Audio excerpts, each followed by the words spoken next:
خۆشەویستانی میهرەبانی دەمەوێتن ئەوڕۆ لە ساڵی عملیات هەندێک شتی خۆشتان لەبوو باز بکەم. دەرێن کەم زۆرە ئەگەر قەناعەتمان هەبی، زۆریش کەمە ئەگەر تەماعمان هەبی. دوور نێزیکە ئەگەر خۆشەویستی هەبی، نێزیک دوورە ئەگەر دڵشکاندنی هەبیتن. خۆشەویستان، ئەگەر تەمەشا کاتی بکەین، کات لە کاتی چاوەڕوانی هێواشە، کات هێواشە لە کاتی چاوەڕوانی، بەڵام خێرایە لە کاتی تاخیربوونت.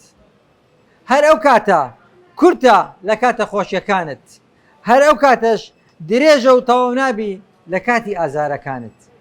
ژیانی هەر هەمومان دوو چاوتروکانە، چاوەکت بچقێنە لەگەرم بەبێر دێتەوە کە مندار بووی کە لە کۆرانێ گەمانە دەکرد.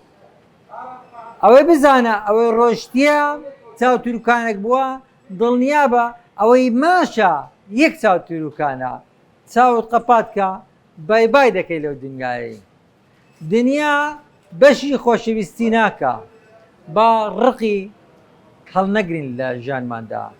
خۆشەویستان، ئەگەر هەر زۆر بێکار بووی، دڵنیا بە تو کارت هەیە لەو دنیایی، چونکە هیچ نەبی پێنج فەرزە بڕۆ مزگەفتێ نوێژەکەی بە جەماعەت بکە، ئەوەش ئیشە و ئەوە گەورەترین ئیشیشە.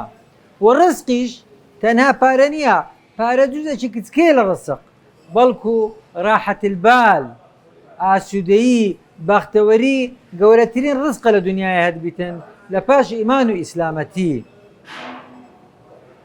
لێکە دڵی خۆتان تون مەکەن، چونکە هەمومان فەقیرین، هەمومان ئێرە بەجی دێلین، بە گریانە کاتین ئەو دنیایەی.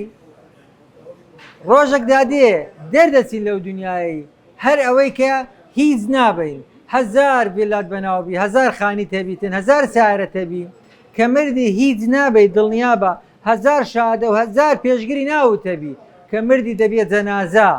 ئەو پێشگرانت هەموو لێ دەستینەوە، دوایەکە سەنەد و خانی و سەنەدی تاپۆ و سەنەوی سیارە و هەموو تەنانەت خێزانەکەشی لێ دەستینەوە، چونکە پاش 3 مانگ و 10 ڕۆژیت کە خێزانەکەش دەتانیتن، مێردی بکاتەوە بتە خێزان یەکەچیت کە.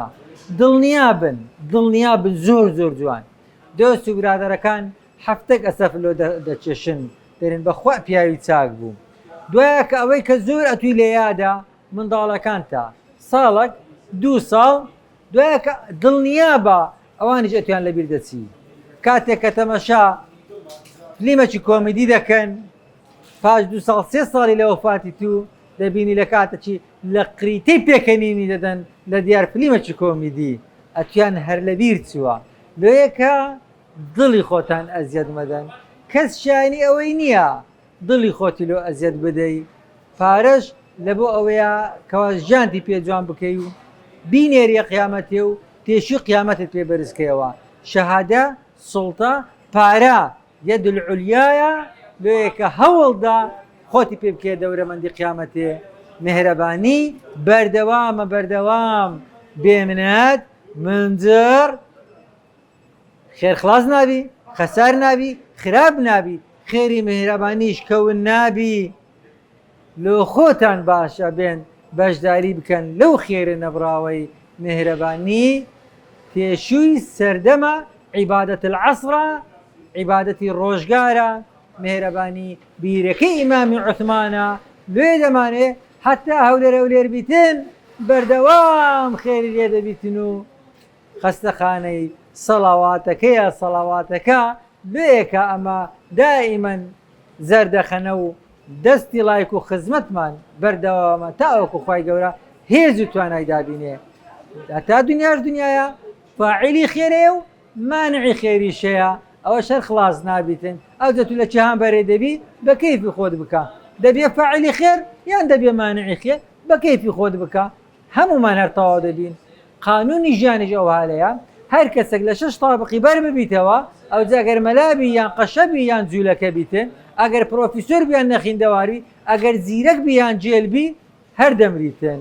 چونکە جاذبەی زەوی نازانی ئەوە چیە بەربوویتەوە ئەو عیلاقەی نییە یاسای ژیانیش هەر بەردەوامە خوای گەورە جهودکاران قەت بە خەسار نادا بەڵام دنیا لا سەنگە خوای گەورە خۆی هاوسەنجی دەکا بە باشت و بە پاداشتی فردەوسی بمێنن بە سەلامەت 0750 115 پاسپەی FIB مێرەبانیە دڵخۆشە خۆشبەختەوەی بەشدارە لە مێرەبانی بمێنن بە سەلامەت.